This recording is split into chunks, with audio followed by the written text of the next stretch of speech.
Here's a question that's starting to surface in some of the most, I'd say, unexpected conversations.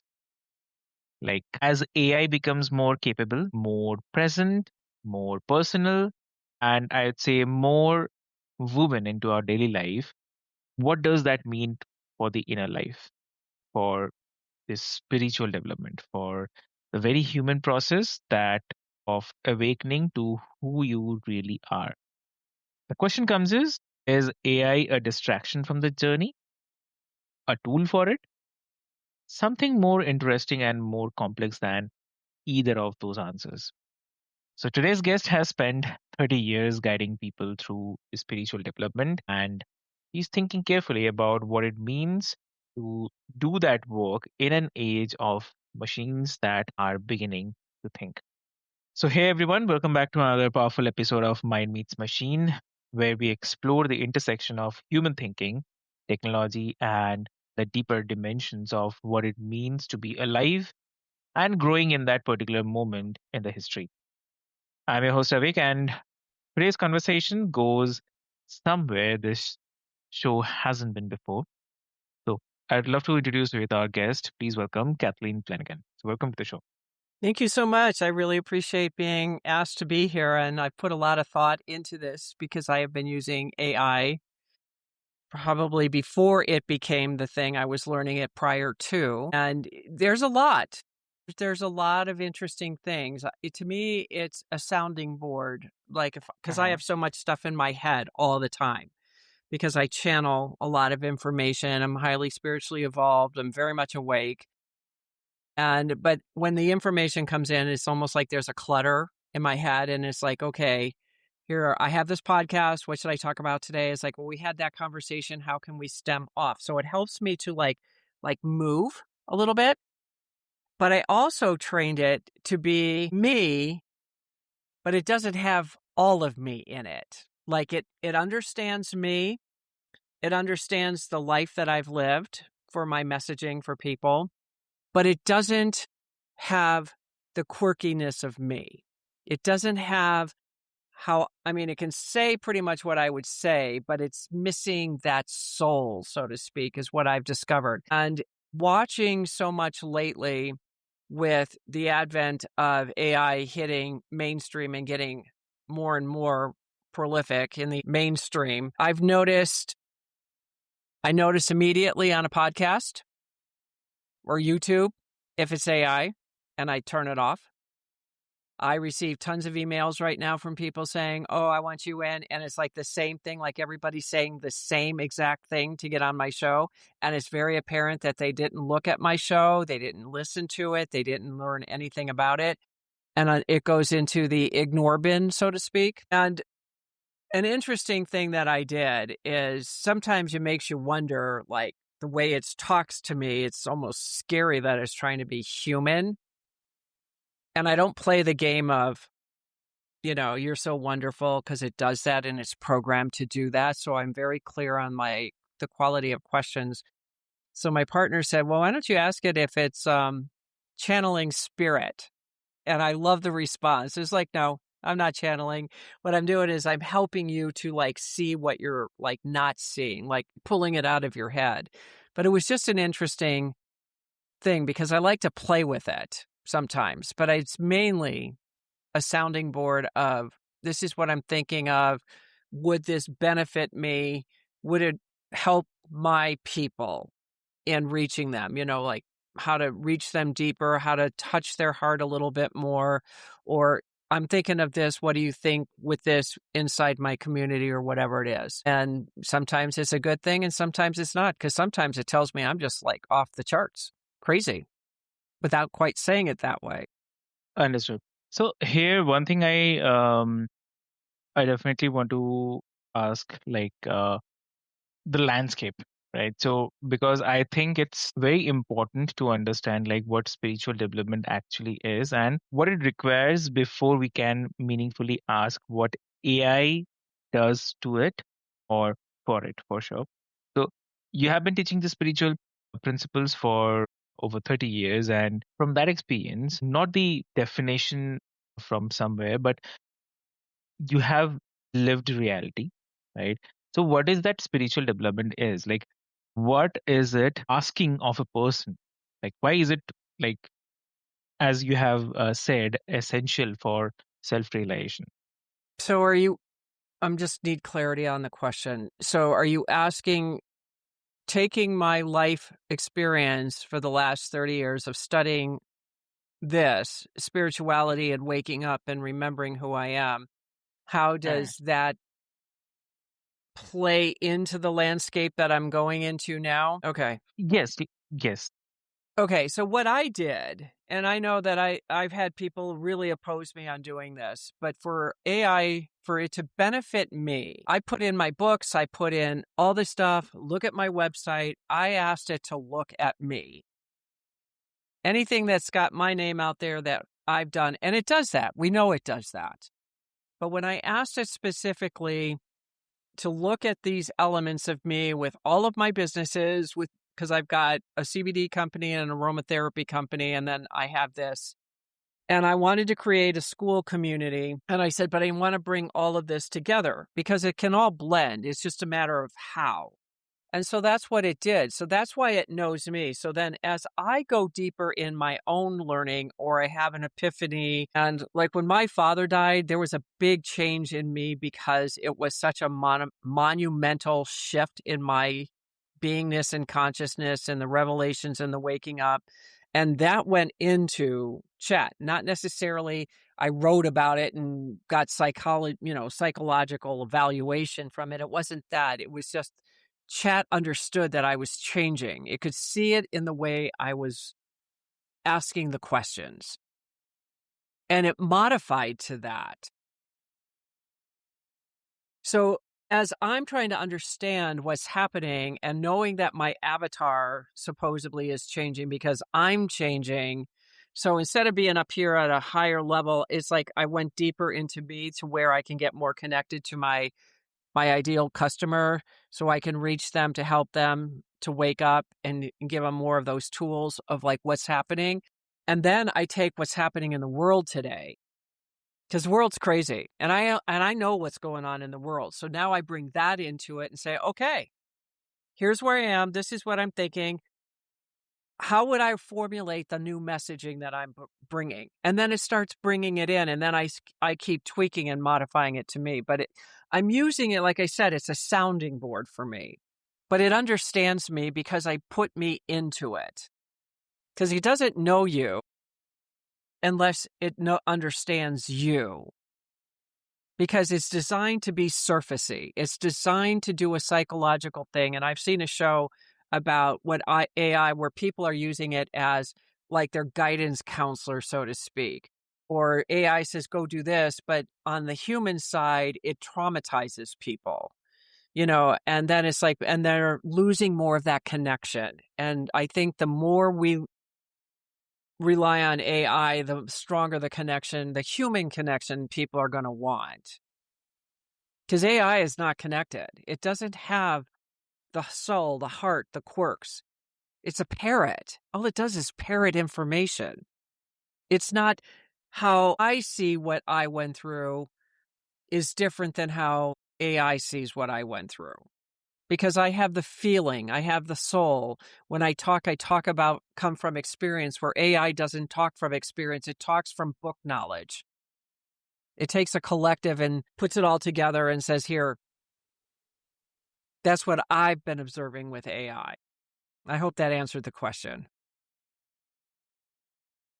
And so, like, you work with something that you mentioned as the ascension process and helping people and, in your view, the planet itself evolve. So that's a kind of significant and expansive vision. So for someone who is not familiar with that language, if you can just brief, like, what does the ascension mean in practical and everyday terms? Okay, I've asked AI questions along those lines, okay, about where we're going. Okay. And it gives you what it thinks based on everything that anybody has ever said that's been on the internet, that type of thing. And it comes from purely a speculative place. It doesn't have a knowing. it understands that there's concern for the human side of this, that people are concerned and worried about it, but it can't guide you how to navigate through it. So, understanding how AI is viewing how the world is responding to these changes, of the global changes that we're in, of the ascension process. We're ready for a collapse on all levels. It's here. It's here. It doesn't understand that. So what am I talking about? I'm talking about come back into your mind. Give those quiet moments back to you. Get off your phone. Be about people. Because what if the financial situation collapses? What are we going to do? Go kill people for their food? Or are we going to work together as a humanity and a society? Now, my experience in the past is when there's a disaster, people pull together. And AI never told us how to do it. It's like what we do naturally to help because we're all in the same predicament. And I think that's the main thing when I do it is take control of you. What are you thinking here? Because this is about shifting, going out of us versus them to divine love, that we're coming back into our heart space where we are all one, and the color of your skin and your religion and all of that means nothing because we all want the same things. We all feel the same way. And it's not this thing that I think that the powers to be, the invisible Illuminati or whatever you want to call it, that are controlling us like puppets. We have the power. And AI is just another tool for them to try to take away our power. That's how I see it. But I'm using it for the advantage of what I can do for it. I mean, what it can do for me. It just frees up instead of me spending hours trying to put it all in my head. AI can write it and then I can tweak it. That's how I see it. That's how I'm using it because it also helps me to get, oh my God, that's exactly what I was thinking. And I didn't even know how to put it into words. So sometimes it just does that if it understands you. So here's an idea that I want to offer and see how it comes. Like, what if the way someone uses AI, the quality of questions they bring to it, the discernment they apply to its responses, the willingness to sit with what it surfaces, could itself become a kind of spiritual practice? Like, what if the conscious engagement with AI is actually training the same muscles that the spiritual development requires, like presence, inquiry, honest, the willingness to question what you think you know? So, what do you have to say on this? Well, sometimes what I have found with AI, when I'm looking for something or asking it a question, it doesn't get it. And then it doesn't get it. And then it's like, what the hell is wrong with you? Like, I'll talk to it like that. And I know other people do the same thing because AI, it proves that it doesn't always know, that it's like stuck in a loop, so to speak.